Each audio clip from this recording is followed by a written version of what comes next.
Europe 1.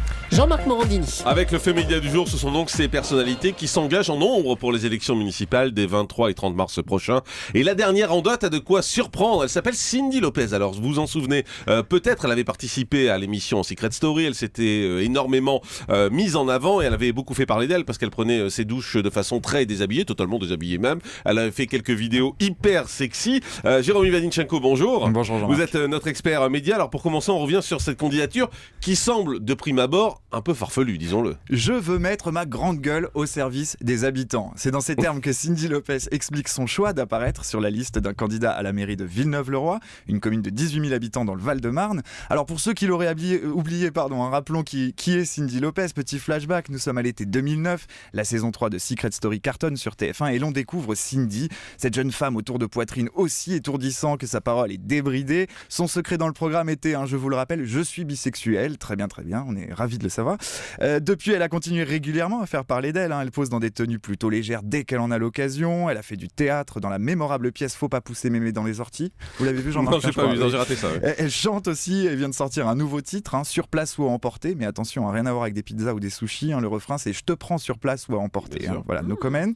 Avec la politique, on le voit en tout cas, Cyndi Lopez, visiblement touche à tout, ajoute une corde à son arc, et ce n'est plus un arc d'ailleurs, là c'est carrément une arbalète. On précisera toutefois qu'elle n'est qu'en 4e place d'une des listes engagées dans la course municipale de sa commune. Ouais, elle vient de faire un bouquin sur la cuisine aussi. Elle n'est pas la seule, en tout cas, à se présenter ainsi. C'est vrai que dans ce registre, les prochaines élections municipales sont particulièrement riches en candidatures surprenantes. Petite énumération des personnalités qui apparaissent sur des listes. L'animateur Vincent Lagaffe à Cavalère, l'ancien de la Star Academy Mathieu Johan à Saint-Lô, le nageur Frédéric Bousquet à Marseille, Delphine Vespizer, Miss France 2012 à Magstatt-le-Bas en Alsace, l'ancien footeux David Ginola à Sainte-Maxime et même Mister Univers 2014 Alexandre Piel à Caudebec-les-Elbeuf en Seine-Maritime. Bref, pour certains, on le voit, la télévision, le sport ou la télé-réalité suffisent pour solliciter les suffrages des électeurs. Donc Jérôme, qu'est-ce qu'on peut conclure de cette tendance des people à s'engager en politique? Sans douter de la sincérité de l'engagement de ces personnalités, Jean-Marc, on ne peut s'empêcher d'y voir surtout un excellent moyen de faire parler d'elles.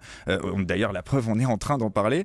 Il est peut-être utile de rappeler que s'engager en politique nécessite un investissement important et que vouloir jouer un rôle dans la vie d'une commune n'est pas toujours compatible avec des sollicitations médiatiques. Tout le monde n'est d'ailleurs pas prêt à renoncer à ces sollicitations. Certains jettent l'éponge. La comédienne Adeline Blondiot, Caroline, dans Sous le soleil par exemple, qui était présente sur la liste d'un candidat à la mairie de Colombes, a finalement décidé de renoncer à se présenter à cause d'un projet professionnel.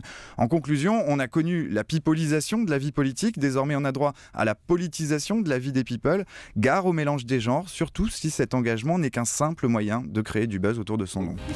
Le grand direct des médias, Jean-Marc Morandini.